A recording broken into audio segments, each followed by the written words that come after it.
وَلَا تَنْكِحُوا الْمُشْرِكَاتِ حَتَّى يُؤْمِنْ، ایک اور شرعی حکم آ رہا ہے، اور مت نکاح کرو کسی مشرک عورت کے ساتھ یہاں تک کہ وہ ایمان لے آئے۔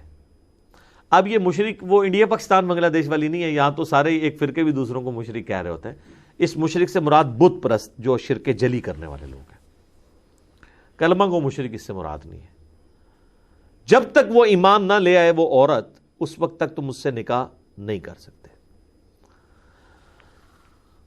لیکن اس میں ایک ایکسیپشن دے دی گئی ہے سورۃ المائدہ کے اندر جا کے کہ جو اہل کتاب کی عورتیں ہیں نا وہ مسلمان مردوں کے لیے حلال ہیں، سٹارٹ کے اندر ہی سورہ المائدہ میں، لیکن صرف عورتیں ان کی حلال ہیں، ان کے مرد ہماری عورتوں کے لیے حلال نہیں ہے۔ یہاں پہ کیٹاگوریکلی آیا کہ مشرک عورت حلال نہیں ہے۔ صحیح بخاری میں آتا ہے کہ عبداللہ بن عمر کا ایک تفرد تھا کہ وہ یہ مانتے تھے کہ یہ جو آیت ہے نا کہ مشرک عورت سے نکاح نہیں ہو سکتا، اس کیٹیگری میں یہود و نصارہ بھی فال کرتے ہیں، اور وہ کہتے تھے کہ اس سے بڑا شرک کیا ہوگا کہ کوئی شخص حضرت عیسیٰ کو اللہ کا بیٹا کہے، تو میں تو نہیں سمجھتا کہ ایسی عورت کے ساتھ نکاح حلال ہو۔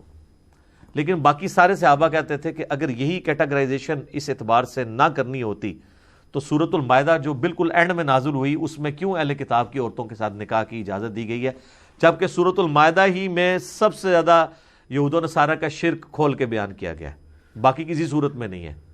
لقد کفر الذین قالوا ان اللہ هو المسیح ابن مریم، بے شک وہ لوگ کفر کر رہے ہیں جو کہہ رہے ہیں کہ عیسیٰ ہی اللہ ہے۔ یہ سورۃ المائدہ کی آیت نمبر 72 ہے۔ پھر آگے چل کے سورۃ المائدہ کی آیت نمبر 75 میں آیا لقد کفر الذین قالوا ان اللہ ثالث ثلاثہ، وہ لوگ بھی کافر ہیں جو کہتے ہیں کہ حضرت عیسیٰ اور حضرت مریم اس زمانے میں اور آج ہولی گوسٹ اور اللہ تعالیٰ یہ تین خدا ہیں، یعنی اللہ تین خداؤں میں سے ایک ہے۔ ٹھیک ہے، تو جو سورۃ المائدہ یہود و نصارہ کے خصوصاً کرسچنز کے شرک کو کھول کے بیان کر رہی ہے، وہ کیوں شروع میں اہل کتاب کی عورتوں کے ساتھ نکاح کو حلال قرار دے رہی ہے؟ اس لیے کہ اہل کتاب جو ہیں وہ آسمانی مذہب کے ماننے والے ہیں، ان میں ریلیکسیشن دی گئی۔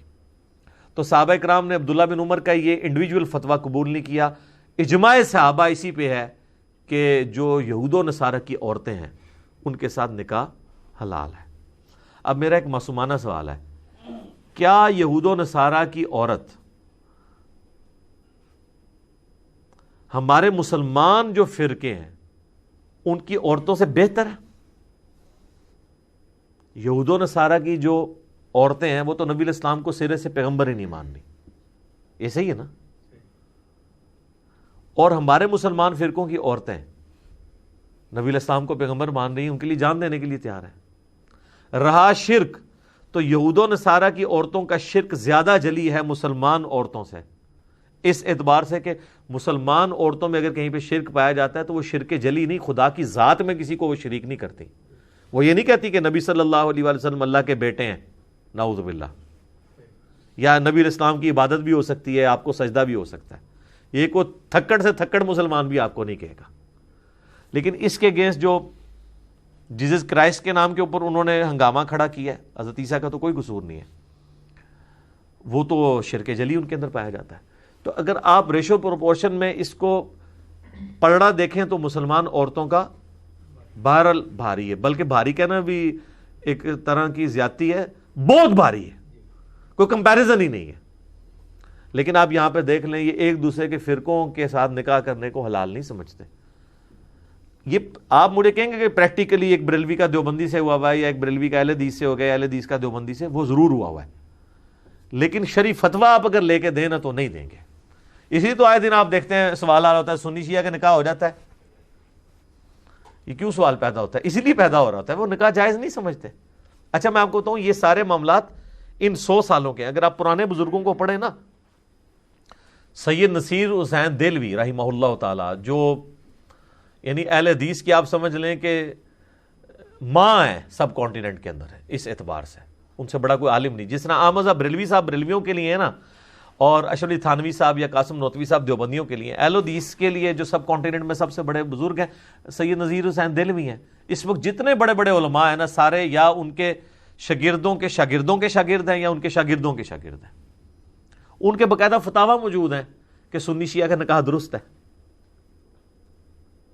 اور ہم نے وہ پی ڈی ایف میں شیئر بھی کروائے تھے گروپس کے اندر۔ اس زمانے میں لوگ دیکھیں کتنی ٹالرنس رکھتے تھے، حالانکہ ان کے سامنے وہ سارے عقائد نہیں تھے، اور یہ وہ لوگ ہیں جو شیعہ کے خلاف باقاعدہ کتابیں لکھتے تھے، فتوے لکھتے تھے علمی اختلاف کے، لیکن کہتے تھے نکاح جائز ہے۔ اور وہ اس لیے کہہ رہے ہوتے تھے کہ وہ کہتے تھے قرآن تو آسمانی مذاہب کا احترام کرتا ہے، تو ہم اپنے جو ایک ریلیجن کے ماننے والے مختلف اسکول آف تھاٹ میں احترام نہیں ایک دوسرے کا کر سکتے۔ تو یہ ٹالرنس یعنی ان لوگوں میں موجود تھی۔ تو یہاں پہ کہا گیا کہ مشرک عورت سے آپ کا نکاح نہیں ہو سکتا۔ اس مشرک سے مراد بت پرست، کافر، نبی علیہ السلام کو نہ ماننے والی، آسمانی کسی مذہب کو نہ ماننے والی، یعنی آج کی ڈیٹ میں آپ کہہ سکتے ہیں بدھسٹ، ہندو، ایتھیسٹ، یہ سب کے سب وہ لوگ، یہود و نصارہ اس کیٹیگری میں فال نہیں کریں گے۔ وَلَا أَمَةٌ مُؤْمِنَةٌ خَيْرٌ مِّن مُشْرِكَةٍ، اور ایک ایمان والی لونڈی جو ہے نا وہ مشرک آزاد عورت سے بہتر ہے۔ وَلَوْ أَعْجَبَتْكُمْ، اگرچہ اس کا حسن تمہیں بھائے۔ یعنی یہ اس زمانے میں جب لونڈیوں کا سسٹم تھا، ظاہر لونڈی کے ساتھ نکاح تو آسان ہوتا تھا نا، اس کو آزاد کر دیں یا خرید لیں، خرید کے آزاد کر دیں تو نکاح کر لیں آپ۔ آزاد عورت کے تو نخرے ہی بہت تھے۔ آج بھی آپ ذرا عرب میں چلے جائیں، ایک مرد پس جاتا ہے ایک شادی کے لیے، لوگ تو سمجھتے ہیں عربی یاش ہیں، عربی یاش ہیں، وہ سارے یہ چند ایک لوگ ہیں جو عرب پتی لوگ ہیں، ادروائز عربیوں کی تو بیچاروں کی شادی کوئی نہیں ہوتی ہے۔ یہ بھی آج آپ نئی بات لے جائیں، ذرا عربیوں سے ڈائریکٹ پوچھیں تو صحیح وہاں شادی کتنا عذاب ہے ان کے لیے، پوری زندگی وہ جوڑتے رہتے ہیں۔ جس طرح ہمارے یہاں کے پی میں جو مرد ہیں پٹھانوں کے، وہ بیچارے بڑی مشکل سے مال جوڑ کے تو ان کی شادی ہوتی ہے، عورت والوں کو پیسہ دینا پڑتا ہے۔ یہاں پہ بھی مرد کو اتنے پاپڑ بیلنے پڑتے ہیں تب جا کے جو ہے نا وہ کسی عورت کے ساتھ ان کا نکاح ہوتا ہے۔ عربی تو بیچارے بڑے مشکل میں ہیں۔ یہ تو چند ایک لوگ ہیں جو امیر ہیں جو آپ کو نظر آتے ہیں، اور ان کو بھی بہت کچھ کرنا پڑتا ہے، خیر، لیکن عام بیچارے تو جس طرح یہاں پہ آسانی سے شادی ہو جاتی ہے، عربیوں کی تو نہیں ہوتی ہے۔ اہم ہی عربی بیچارے بدرام ہوئے تھے، عربی بیاہ بڑا کرتے ہیں، نبی بیاہ انہوں نے ایک بھی نہیں ہوتا، اللہ دے بندے ہو تو کہنے کہتا ہے بڑی مشکل ہوتی ہے ان کے لیے۔ تو وہ پھر کیا لونڈیاں جو ہیں وہ، تو کہا گیا کہ آزاد عورت جو ہے نا وہ مشرک عورت ہے اور آزاد ہے اور اس کا حسن بھی ہے، اس سے بہتر ہے ایک مسلمان لونڈی تمہیں مل جائے، وہ بہتر ہے کہ اس سے نکاح کر لو۔ وَلَا تُنْكِحُوا الْمُشْرِكِينَ حَتَّى يُؤْمِنُوا، اور اپنی عورتوں کا بھی، اپنی بچیوں کا بھی نکاح نہ کرو کسی مشرک مرد کے ساتھ یہاں تک کہ وہ ایمان لے آئے۔ جب تک ایمان نہیں کوئی لے کے آتا نا، اس وقت تک آپ اس کے ساتھ نکاح نہیں کر سکتے۔ وَلَا عَبْدٌ مُؤْمِنٌ خَيْرٌ مِّن مُشْرِك، اور ایک مومن جو غلام ہے نا وہ بہتر ہے ایک مشرک آزاد مرد سے۔ اب اس چیز کی آپ انٹینسٹی آج فیل نہیں کر سکتے، اس لیے کہ یہاں سے لونڈی سسٹم اور غلام سسٹم ختم ہو چکے ہیں، لیکن عرب میں تو یہ جناب زندگی موت کا مسئلہ تھا۔ آج بھی آپ ہمارے کچھ گاؤں ایریا میں چلے جائیں تو آپ اس چیز کو فیل کر سکتے ہیں۔ وہ کہہ دیتے ہیں جی یہ موچی ہیں جی، یہ فلاں ہیں جی، ہم چودھری ہیں جی، ہم جٹ ہیں، ہم گجر ہیں، تو وہ اس چیز کو عیب سمجھتے ہیں۔ اور بعض اوقات آپ اکثر خبروں میں سنتے ہیں کہ وہ مطلب قتل و غارت پہ بھی اتر آتے ہیں۔ اگر کوئی ایک چھوٹے خاندان کی عورت کی شادی بڑے کسی خاندان کے مرد والے کے ساتھ ہو جائے، یعنی میں لو میرج کے پوائنٹ آف ویو سے بات کر رہا ہوں، تو وہ مار دیتے ہیں، اور بعض کا دونوں کو ہی مار دیتے ہیں۔ وہ کہتے ہیں جی ہمیں اپنی عزت زیادہ پیاری ہے۔ تو یہ ہلکی سی جھلک ہے عرب کے لوگوں کی اس ماڈرن دور کے اندر بھی۔ تو وہ جو عرب کے اس زمانے کے لوگ تھے وہ تو اس کو بڑا عیب سمجھتے تھے۔ اولئک یدعون الی النار، یہ جو مشرک ہیں یہ تو تمہیں آگ کی طرف بلا رہے ہیں۔ واللہ یدعو الی الجنہ، جبکہ اللہ تمہیں بلا رہا ہے جنت کی طرف۔ یعنی بہت بڑا ڈیفرنس ہے، اللہ کے ماننے والے اور طاغوت کے ماننے والے، شیطان کے ماننے والے، بتوں کی پرستش کرنے والے کبھی بھی اکٹھے نہیں ہو سکتے۔ والمغفرہ بإذنہ، اللہ تعالیٰ تمہیں بلاتا ہے جنت کی طرف اور مغفرت کی طرف اپنی توفیق سے۔ کیا بات ہے جی، اللہ نے اس چیز کو اپنی توفیق کے ساتھ کر دیا کہ یہ ہر ایک بندے کے لیے ہوگا بھی نہیں جب تک اللہ کی توفیق نہ ہو۔ تو یہ بات یاد رکھیے گا، مسئلہ تقدیر کے حوالے سے بھی مولانا مودودی نے تو خیر بہت زبردست گفتگو کی ہوئی ہے تفہیم القرآن میں۔ میں نے بھی مسئلہ تقدیر کے اوپر جو لیکچرز ریکارڈ کروائے تھے نا، اس کا لب لباب یہی تھا کہ اللہ تعالیٰ تقدیر کے بارے میں جو اتنا ایمفیسائز قرآن میں کرتا ہے نا، وہ اس لیے کہ کوئی شخص پوری ایفرٹ پٹ کرنے کے بعد بھی اپنے آپ کو اللہ سے آزاد نہ سمجھے. جب تک اللہ کی توفیق شامل حال نہیں ہوگی نا، آپ جو مرضی کر لیں کچھ بھی نہیں ہونا. اور صرف اللہ کی توفیق سے کچھ نہیں ہونا اگر آپ نے خود کوشش نہیں کرنی، اس لیے کہ اللہ نے آپ کو توفیق ہی نہیں دینی. توفیق آتی ہی اس کے لیے جو کوشش کرتا ہے. والذین جاہدوا فینا لنہدینہم سبلنا، جو لوگ ہماری راہ میں کوششیں کریں گے نا، کوشش کریں گے، انہی کے لیے ہم اپنی راہیں کھولیں گے. تو آپ کو صحابہ کرام کی زندگی میں، اہل بیت کی زندگی میں یہ نمونہ نظر آتا ہے کہ انہوں نے اپنی ایفرٹ پٹ کی ہے. یعنی انہوں نے ایویں جنت نہیں کما لی ہے، انہوں نے پوری کوشش کی ہے جو ایک انسان پٹ کر سکتا تھا. تو اللہ تعالیٰ تمہیں جنت کی طرف اور مغفرت کی طرف بلاتا ہے بِإِذْنِ، اپنے اذن سے، اپنی توفیق سے. وَيُبَيِّنُ آیَاتِهِ لِلنَّاسِ لَعَلَّهُمْ يَتَذَكَّرُونَ، اور وہ اپنی آیات کھول کھول کر بیان کرتا ہے تاکہ لوگ اس سے نصیحت حاصل کر سکیں.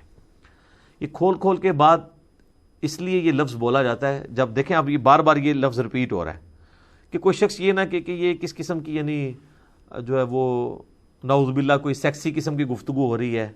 حالانکہ آپ دیکھیں بڑی لمٹس کے اندر ہے، ایک لمٹ کو کراس نہیں کیا جا رہا، اور پھر بنیادی آئلی زندگی کو ڈسکس کیا جا رہا ہے. تو اتنی باریکی میں جانے کی کیا ضرورت ہے؟ تو اللہ تعالیٰ ہمارے ہم اس لیے کر رہے ہیں کہ تمہیں کھول کھول کے آیات بیان کریں، کسی کو کوئی وہم باقی نہ رہ جائے.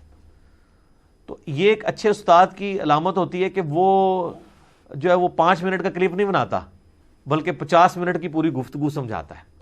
کیونکہ 5 منٹ کے کلپ میں تو 50 سوال اور پیدا ہو جائیں گے، اور 50 منٹ کی گفتگو میں اگر کہیں سے کوئی وسوسہ سر اٹھائے گا تو اس کا جواب اس کو مل جائے گا اس میں.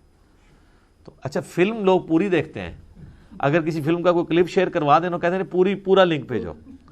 کلپ کسی کو بھیجیے نا 40 منٹ کا، وہ کہتے ہیں نہیں کوئی 3 منٹ کا کلپ بھیجو. 3 منٹ سے یہ دسیا جا سکتا ہے کہ بھئی فجر دے 2 فرض نے تے زہر دے جناب 4 نے تے مغرب دے 3 نے تے عشاء دے 4 نے، یہی دسیا جا سکتا ہے. 3 منٹ نماز کا طریقہ تو نہیں دسیا جا سکتا، کیونکہ نماز کا طریقہ بتائیں گے تو وہ اس ٹائم کتنے طریقے مارکیٹ میں ہیں، تو آپ کو بتانا پڑے گا یہ غلط کیوں ہے، یہ ٹھیک کیوں ہے، اس پہ ان کے کیا دلائل ہیں، اس پہ ہمارے کیا دلائل ہیں، اس پہ جب آپ یہ پیش کریں گے تو آگے سے وہ یہ کہانی کرائیں گے، جب وہ یہ کہانی کرائیں تو آپ نے یہ کرنا ہے.